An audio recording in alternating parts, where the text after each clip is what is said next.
আমি বৌমার ছলনা এদের কথা আমি বড় বিব্রত হয়ে পড়েছিলাম। আমি বুঝতে পারছি না কোনটা ঠিক আর কোনটা বেটি, কোনটা সত্যি আর কোনটা অসত্যি।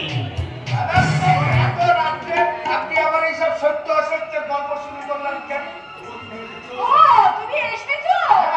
আসলে এত চেঁচামেচিতে আমার হঠাৎ করে ঘুমটা ভাঙা গেল, তাই তো ভাবছিলাম এখন বললো যে হাজারাত গেল আজকের দিনের নায়ক তাকে তো দেখছি না, খুঁজে পাওয়া যাচ্ছে না পিসমশাই। তুমি এসেছো? আমি নাকি তোমার অসুখ হয়েছিল আমি এখানে হাজারাতকে ডেকে নিয়ে গেছি ডাক্তার আনতে। নতুন বউ এসব কথা কইতেই পারে না। আর যদি আমার তেমন শরীর খারাপ হয় আমার তো আগে ওই দাদাকে ডাকুন, দাদারে না ডাকে আমি হাজারাতে ডাকবো কেন? হাজারা রাগ কইরা কোথাও পাড়ায় যায় না। আমি আপনাদেরকে কেমন করে বোঝাবো? আমার স্বামীকে এই বিষয়ে ডাক্তার ভালো করতে পারছি কিন্তু আমি বলছি আমার মনে হয় বৌদি ষড়যন্ত্র করে দাদাকে কোথাও লুকিয়ে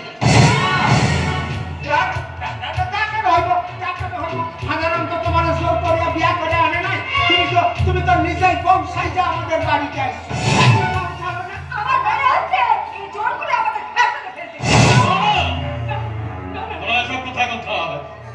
আসল সত্যটা জানতে হলে ধোকাকে খুঁজে বের করতে হবে।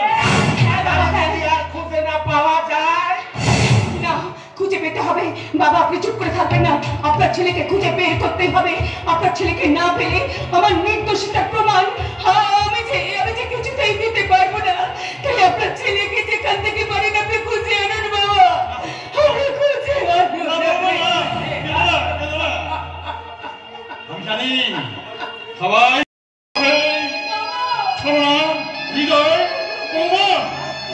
আমার মন বলছে ষড়যন্ত্রকারী শিকার হয়েছে আমার সন্তানটা। না যে কোনো ভাবে ষড়যন্ত্রকারীকে আমার খুঁজে বের করতে হবে, তারপর উচিত শাস্তি দিতে হবে। আর খুঁজে দেখতে হবে আমার ছেলেটাকে কোথায় কিভাবে কেমন করে পেতে হচ্ছে।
বরং চলো আজ সবাই আমরা সমস্ত দুঃখ ভুলি আবার নতুন করে এই সংসারটাকে হাসি গানে আনন্দে ভরিয়ে তুলি।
এই বিশাল লগ্নে আমি করবো আমার দেবী মায়ের